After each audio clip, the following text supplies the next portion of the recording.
The neighbor who stole my water and got a tank full of justice. It was a sweltering July afternoon, and I was halfway through hosing down the barn when the water sputtered to a stop. Not a trickle, not a drip, just silence, like the pipes had choked on dust. My collie, Rusty, barked at the empty hose as if it had personally offended him. I figured it was a clogged line or a busted valve, but when I glanced over the fence, I saw my neighbor Linda's sprinklers dancing merrily, her lawn gleaming like an emerald under the Georgia sun. My grass, meanwhile, looked like it was auditioning for a desert scene in a Western. That's when the pieces clicked. Someone wasn't just using water, they were stealing mine. And they had no idea the payback would come straight from a rancid cattle tank I'd nicknamed the Swamp. My name's Tom Harris, and I've been running my family's 12-acre farm on the outskirts of Willow Creek for decades. It's the kind of place where folks still wave from their pickups and know your granddaddy's name. But the town's changed. What used to be open fields is now a maze of cookie-cutter houses called Meadowview Estates, complete with a homeowners association that acts like it's guarding Fort Knox. I've never joined their little club, and they've never liked that. Enter Linda Monroe, the HOA's self-appointed queen, who moved in next door 2 years ago. Linda's the type who'd report your mailbox for being an inch too tall, then host a wine and cheese meeting to discuss community aesthetics. She called my cows a rural eyesore, and once emailed me about my tractor being audibly offensive. So when my water pressure started fading, I had a hunch where to look. I spent a week troubleshooting, checked valves, tapped pipes, even snaked a camera down at cleanout. Nothing. But the cows were crowding the dry trough near Linda's fence, and her backyard was wetter than a swamp in spring. Her koi pond sparkled, her fountain burbled, and her grass squished like a sponge. I called my buddy Mike, a plumber with a knack for sniffing out trouble. We ran a pressure test, and the readings were off. Water was being siphoned past the main junction. Using a tracer, we found a buried pipe, hidden under a fake irrigation box, running straight to Linda's property. Mike grinned and said, "Tom, someone's been drinking your water. Bet you a steak dinner it's feeding that fish pond."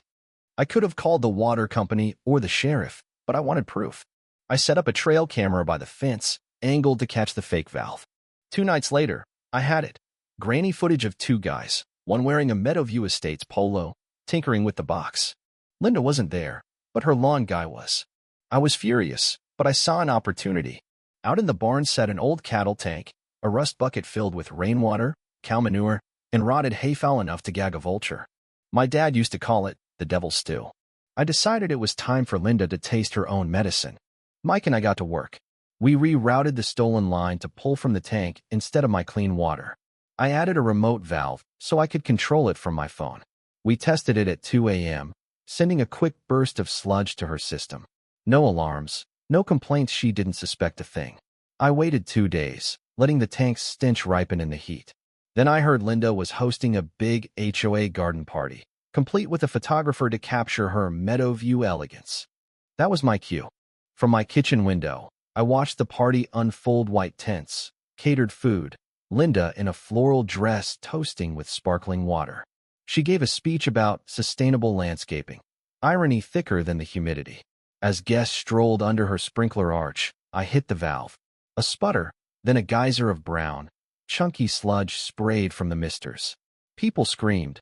One guy slipped on the patio, and the koi pond turned into a bubbling cesspool. Linda stood drenched, her dress dripping with cow funk, shrieking louder than a fire siren. I shut the valve after a minute, grabbed a coffee, and watched the chaos like it was the Super Bowl. Her party was ruined, her lawn was a biohazard, and her reputation was toast.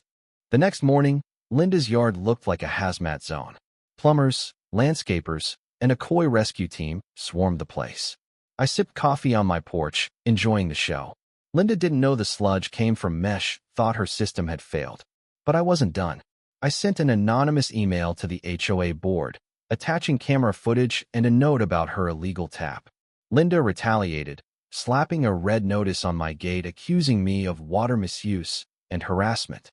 I laughed and slipped more evidence to Frank, the HOA vice president, who wasn't Linda's biggest fan.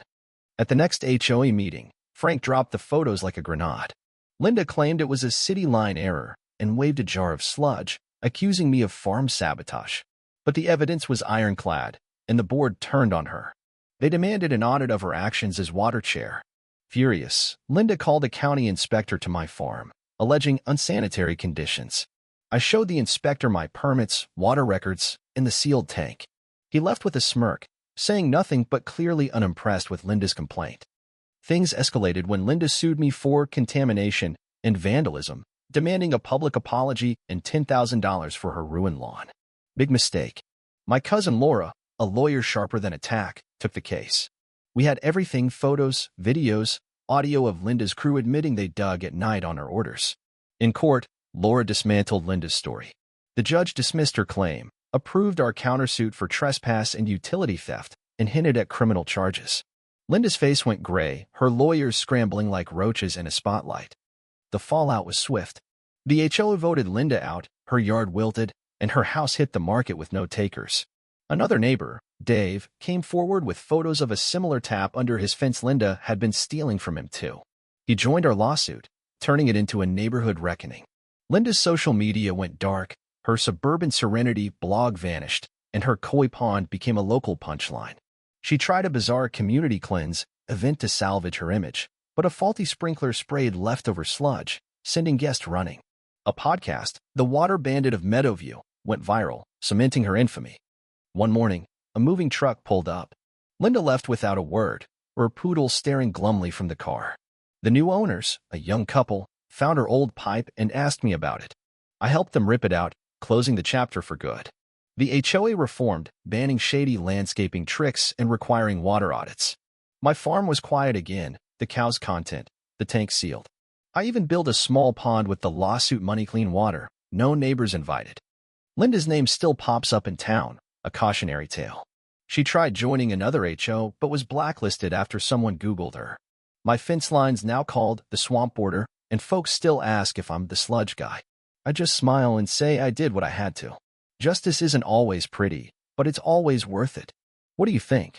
Was I right to fight fire with sludge, or should I have gone straight to the law? How would you handle a neighbor like Linda? Share your thoughts in the comments. Let's talk about standing up to bullies and where you draw the line. Your voice matters, so weigh in.